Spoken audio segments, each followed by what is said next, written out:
Hii ni EMG Radio ikitangaza kutoka Kigali, Rwanda. Tunakufikia popote ulipo nchini Rwanda, Kenya, Uganda, Tanzania, Burundi, Sudan Kusini, Sudan, Jamhuri ya Kidemokrasia ya Kongo, Ethiopia na kwingineko duniani kupitia majukwaa yetu ya kidijitali @EMG Radio.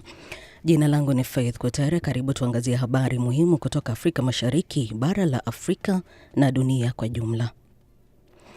Tunaanza na taarifa kuhusu ugonjwa wa Ebola, ambapo chanjo mpya ya Ebola iliyotengenezwa na chuo kikuu cha Oxford imeidhinishwa kuanza majaribio kwa binadamu, ikiwa ni hatua muhimu katika juhudi za kudhibiti mlipuko wa ugonjwa huo unaendelea katika Jamhuri ya Kidemokrasia ya Kongo. Chanjo hiyo ambayo ilitengenezwa ndani ya kipindi cha wiki 8 pekee ndiyo ya kwanza kati ya chanjo 4 zinazotarajiwa kufanyiwa majaribio ya kitabibu. Katika hatua ya kwanza itatolewa kwa watu 50 wenye afya njema nchini Uingereza ili kutathmini usalama wake na uwezo wake wa kuimarisha kinga dhidi ya virusi vya Ebola. Iwapo majaribio hayo ya kuonyesha mafanikio, hatua inayofuata itakuwa kufanya majaribio makubwa zaidi barani Afrika kabla ya chanjo hiyo kuidhinishwa kutumika kwa umma. Wanasayansi wanaamini kwamba chanjo hiyo itasaidia kudhibiti mlipuko wa sasa wa Ebola nchini DRC ambao tayari umegharimu maisha ya mamia ya watu.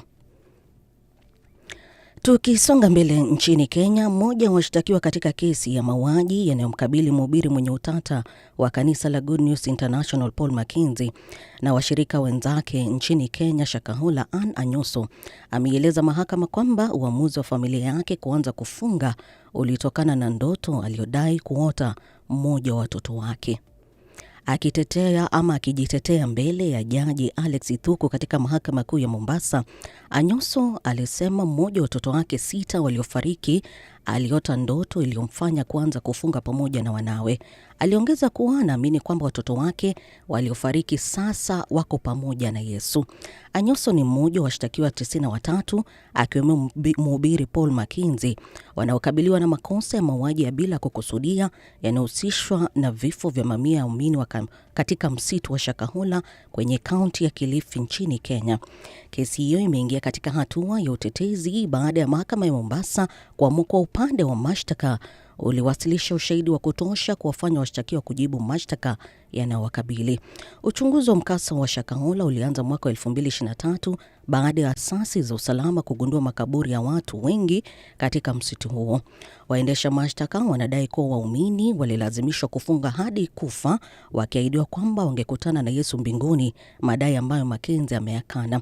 Mbali na kesi hii ya mauaji ya bila kukusudia, Mackenzie anakabiliwa pia na mashtaka mengine yakiwemo ya ugaidi na mauaji katika mahakama tofauti yanayotokana na mkosa huo.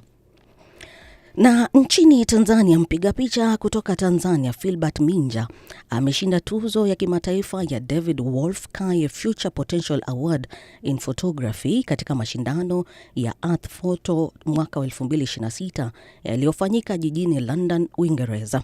Minja alitunukiwa tuzo hiyo kutokana na mradi wake wa picha uitwao Roots of Healing, unaangazia maisha ya madaktari wa tiba ya asili katika mikoa ya Kilimanjaro na Arusha pamoja na mchango wa maarifa ya jadi katika huduma za afya na uhifadhi wa mazingira. Majaji wa mashindano hayo walisifu kazi yake na kuonyesha jinsi tiba asili inavyoendelea kuwa sehemu muhimu ya maisha ya jamii huku ikihifadhi urithi wa kitamaduni.